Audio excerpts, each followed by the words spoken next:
Ok, gente, estamos de volta agora com essa próxima parte sobre glândulas. Algumas curiosidades. Nosso corpo pode ter glândulas chamadas exócrinas, ou seja, exo, para fora, que secretam substâncias. Então essas substâncias são para fora, por isso que o nome é glândula exócrina. E um exemplo é as glândulas de suor, sudoríparas. Mas as glândulas de lágrima, as glândulas que secretam leite, que são as mamárias, e as sebáceas, isso aí, lembra dela, que secreta óleo, são para fora, né? Certo? Essas coisas vão para fora. Mas as glândulas exócrinas podem mandar para dentro, mas mandam substâncias por parte de dentro do corpo, como por exemplo as salivas na nossa boca.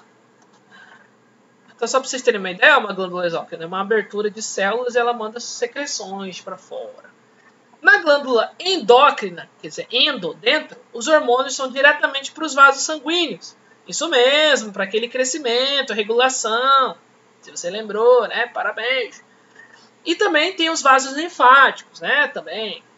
Bom, exemplo, hipófise é uma glândula endócrina, que a gente já viu. A tireoide, que fica na região do pescoço. Paratireoide, glândulas adrenais, todas essas glândulas, a gente não vai entrar em detalhes, é só para vocês ficarem sabendo mesmo, que a gente vê isso mais no ensino médio, são glândulas que vão estar relacionadas com secreções no interior. Mas tem aquelas que são poderosas, que são glândulas mistas. Por que mistas? Elas podem apresentar regiões endócrinas ou regiões exócrinas. Tudo ao mesmo tempo, que é o caso do pâncreas. O pâncreas ele secreta enzimas digestivas no interior. Aliás, as glândulas mistas do pâncreas secretam enzimas digestivas no interior do pâncreas e os hormônios na corrente sanguínea. Então, olha só, essa porção exócrina lança nos ductos para fora, certo? E aí a endócrina, secreção lançada diretamente aonde? No sangue. Para dentro, para fora. Beleza? Existem algumas modificações que acontecem nos meninos, principalmente. Na verdade, são nos meninos. Que são o desenvolvimento acentuado das mamas. Isso acontece e muitas vezes é motivo de piada. E eu sempre digo, só é uma piada, só é engraçado quando todos riem. Então, quando uma pessoa estão rindo da pessoa e ela não está rindo, está sofrendo com isso, não é piada e não é engraçado. Ginecomastia. Desenvolvimento acentuado das mamas. 40 a 60% dos homens apresentam isso. Basicamente, a causa é hormonal, mas também está relacionado ao consumo de álcool em excesso, drogas e alguns medicamentos que podem provocar alterações hormonais. Só para vocês verem, ginecomastia no exemplo da esquerda, né? As mamas acentuadas nesse exemplo, e do lado direito as mamas não acentuadas. Motivo de desconforto, de vergonha e na maioria das vezes é temporário. Existe tratamento para isso. Por isso que é importante procurar psicólogo, médico para te ajudar. Agora nós vamos falar rapidamente de trabalho infantil e do adolescente. Qual que é essa relação, né? Em muitos países, inclusive o Brasil, o trabalho infantil e do adolescente é praticado. Mas quais são os prejuízos disso?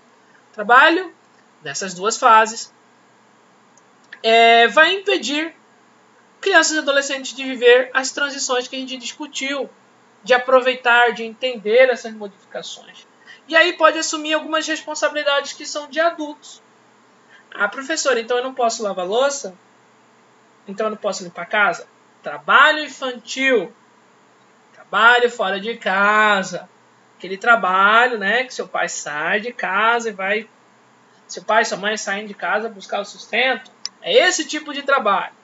Serviço doméstico é outra coisa, que a gente tem que ajudar dentro de casa sim. Que é importante para aprender a se virar. Estou falando de trabalho mesmo.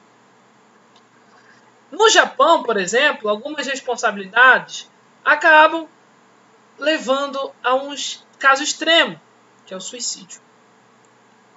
Por isso que eu estou falando, são responsabilidades severas, gente. Não é serviço de casa. São trabalhos braçais, são trabalhos de carregar coisas pesadas, são trabalhos de trabalhar de serviço de lavoura, da criança chegar ao ponto de ela não ter tempo nem para estudar direito, nem para aproveitar a sua infância, nem de brincar. E isso leva a suicídio infantil. 21 mil casos de suicídio infantil no Japão só em 2017. Para vocês terem ideia. É uma coisa séria. A gente brinca com o serviço doméstico, mas o trabalho mesmo é uma coisa séria. Bom, outras questões. Mesmo que o motivo seja para ajudar a família nesses trabalhos, né, carregar um monte de coisa, as leis condenam o trabalho para quem for menor de 16, sendo permitido apenas, aos 14 anos, a condição de aprendiz. Jovem aprendiz, aquele projeto, não é errado. Agora, um trabalho com não sei quantas horas no lombo para trabalhar, é errado. Estão entendendo essa diferença? Vamos falar agora, já estamos no final, sobre bullying e cyberbullying, que também estão relacionados com a verdade. Primeira coisa, o que tem a ver essas duas atividades? Né? Essas duas atividades são muitas vezes praticadas por alguns grupos que não aceitam as maneiras de ser diferente. Aí a gente puxa para aquelas coisas que a gente já discutiu, sobre orientação sexual, sobre o corpo ser diferente. A gente viu aquele negócio da ginecomastia, né, das mamas sendo desenvolvidas acentuadamente. Aí tem aquela pessoa que tem pelos no corpo de uma forma diferente, bigode já, meninas com seios grandes. Isso acontece. Isso aí é praticado por pessoas que não aceitam o diferente. Só que elas não olham para si mesmas e veem que ninguém é igual a ninguém. Todo mundo é diferente. E aí, ser diferente é normal. E essas coisas, né, essas mudanças, essas diferenças, são situações de comportamento agressivo. E eles são repetitivos. Então vocês podem ver um menino aqui, né? Muitas das vezes ele não tem aquelas características, né, que a gente viu, mas a forma com que ele fala é diferente. A forma dele entender é diferente. Então, muitas vezes não é questão externa por fora, mas questão interna. Né? Ela é tímida. Tudo isso são alvos de bullying e cyberbullying. E como eu disse, só existe brincadeira quando todos estão rindo. Cyberbullying tem a ver com a questão digital, não é verdade? Então na internet é comum os casos de divulgação de imagem, de vídeo e mensagens de preconceito. Tudo isso é cyberbullying. Tudo isso demonstra que ainda temos um longo caminho a percorrer, que ainda é uma realidade nas escolas brasileiras de bullying e cyberbullying. Enfim, gente, eu sei que a gente discutiu várias coisas, vocês podem estar um pouco cansados, mas reflitam sobre o que a gente falou, beleza? São coisas muito importantes. E atividade para vocês, como sempre, Google Formulários e a PC Impressa. Bons estudos para vocês e até a próxima. Tchau, tchau.